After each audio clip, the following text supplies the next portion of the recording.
Hello guys, வணக்கம் நண்பர்களே. நாம் என்ன ரஞ்சித் இயக்கத்தில் தங்கலான் இந்த படத்தோட மூவி ரிவ்யூ தான் பார்க்க போகிறோம். இந்த படத்தில் 1800 கோலார் வயல் அப்படின்னு ஒன்று இருக்குது. அப்போ அவங்களுக்கு தங்கத்தை தோன்ற பணி, அப்படி பணியில் தென் தமிழக மக்கள், கீழ்த்தட்ட மக்கள் இருப்பாங்களே, அவங்கள அழைச்சிட்டு போயிட்டு அங்கே போயிட்டு கொடுமைப்படுத்துறது, அடிமையாக ரத்தமும் வேர்வையுமா சிந்துற மாதிரி இது இருக்கும். அப்படிப்பட்ட படத்தை ரஞ்சித் இயக்கியிருக்காரா அப்படிங்கிறத நம்ம இன்னைக்கு பார்க்க போகிறோம். இந்த படத்தில் ரஞ்சித் படம் இயக்குனாலே ஒரு வேறு லெவலில் இருக்கும், ஒரு டிஃப்ரெண்ட்டாக எடுத்திருப்பாரு. அது மட்டும் இல்லாமல் சார்பட்ட பரம்பரை, அட்டகத்தி இந்த மாதிரி படங்கள் வேறு லெவலில் எடுத்திருப்பாரு அப்படின்னு நம்ம நினச்சிருப்போம். ஆனால் அந்த மாதிரி படத்தை எடுத்திருப்பாரு அப்படி நம்ம எதிர்பார்க்க போனால் அப்படியே ஆப்போசிட்டாக மாற்றி தான் எடுத்திருப்பாரு அப்படின்னு தான் சொல்ல முடியும். இவர் இந்த படத்தில் இந்த மாதிரி 1800 நடந்த மக்களை எல்லாமே அதை கொண்டு போயிடுவார். கொண்டு போனவுடனே அங்கே பிரிட்டிஷ்காரங்களை அடிமைப்படுத்தி கொடுமைப்படுத்திக்கிட்டு இருப்பாங்க. அப்படி கொடுமைப்படுத்துகிறவங்க என்ன பண்ணுவாங்கன்னா, இவங்களை இது பண்ணுறேன் அப்படின்னு பார்த்தோன்னா, அங்கிட்ட பார்த்து ஒரு சூனியாக்காரி திடீர்னு வந்துடுவாங்க. சூனியாக்காரி அந்த நகை அந்த தங்கத்தில் எடுக்கக்கூடாது அப்படின்னு சொல்லிட்டு அவங்க மாயாச்சாரம் வித்தெல்லாம் பண்ணுவாங்க. அதுக்கு எதிர்ப்பாக விக்ரம்லாம் போராடுவாங்க. இதுதான் இந்த படத்தில் மெயினான கதை. திடீர்னு எல்லாமே கத்திக்கிட்டே இருப்பாங்க. ஏன் கத்துறாங்க அப்படின்னே தெரியாது. அப்படியே ரேடியோ சவுண்டு மாதிரி இருக்கும். சரி, இந்த படத்தை கதை அப்படி என்னதான்ப்பா கதை அப்படின்னு சொல்லிட்டு நம்ம பார்த்தா, இப்போ ஒரு சில பேருக்கு ஒரு படம் பிடிக்கும், ஒரு சில பேருக்கு பிடிக்காது அப்படின்னு படம் இருக்கும். ஆனால் இந்த படமே புரியலை அப்படின்னு சொல்ல போனால் நம்ம என்ன சொல்கிறது? அதுதான் இந்த படத்தை கொடுத்துருக்குறாங்க. இந்த படத்தில் ரஞ்சித் என்ன பண்ணியிருக்காருன்னா, ஜாதி மதம் இந்த மாதிரி எல்லாத்தையுமே அவரோட சுய விருப்பத்துக்காண்டி உள்ளதை இதில் அப்படியே உள்ள தெரிஞ்சிருக்கிறாரு. திடீர்னு பார்த்தா அங்கே ஒருத்தர் புத்தர் மாதிரி வருவாங்க, சிறு தெய்வத்தை வழிபடுவாங்க, அங்கே ஒரு கிறிஸ்தவம் வருவாங்க, அப்புறம் திப்பு சுல்தானி இந்த மாதிரி முஸ்லீம் கொண்டு உள்ளே தெரிஞ்சிருப்பாரு. எதுக்கு இந்த படத்தில் தேவையில்லாம் தெரிஞ்சிருக்காரு தெரியல. விக்ரமே இந்த படத்தில் ஒரு நடிப்பே டிஃப்ரெண்ட்டாக நடிக்க விட்டுருப்பாரு.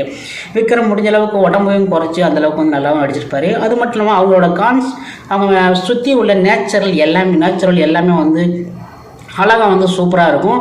அவங்களோட உடுத்திருக்க உடை பார்த்திங்கன்னா, டிக்காசனில் ஊற வச்சுட்டு ரோட்டில் காய வச்சுட்டு துணி அங்கங்கே கிழிஞ்சு கிடக்கல, அந்த துணி எல்லாமே உருட்டின மாதிரி எல்லாமே உடுத்திட்டு அப்படியே நேச்சரில் போட்டிருப்பாங்க.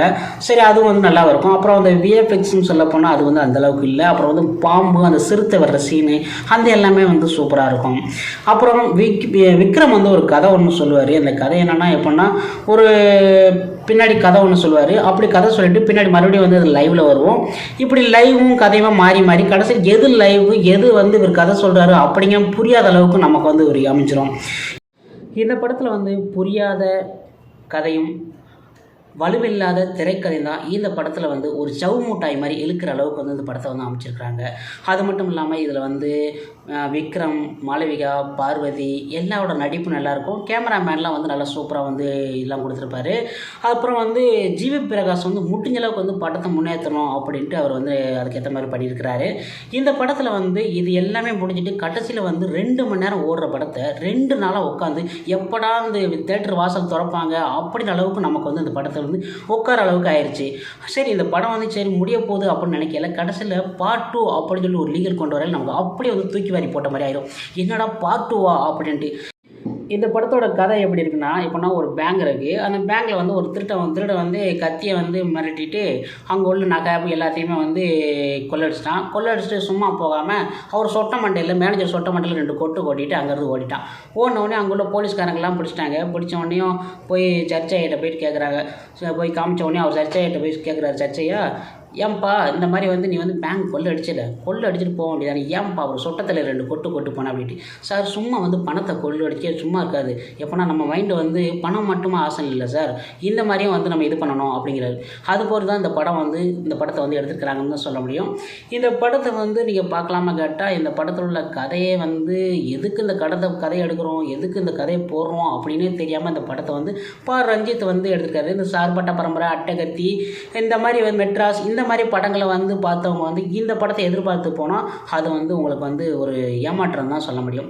ஓகே ஃப்ரெண்ட்ஸ், இதுதான் இந்த படத்தோட ரிவ்யூ. இந்த படத்துக்கு நான் கொடுக்க வேண்டிய ரேட்டிங் 10க்கு 2.5 கொடுக்குறேன். இதுதான் இந்த படத்தோட முழுக்க ரிவ்யூ.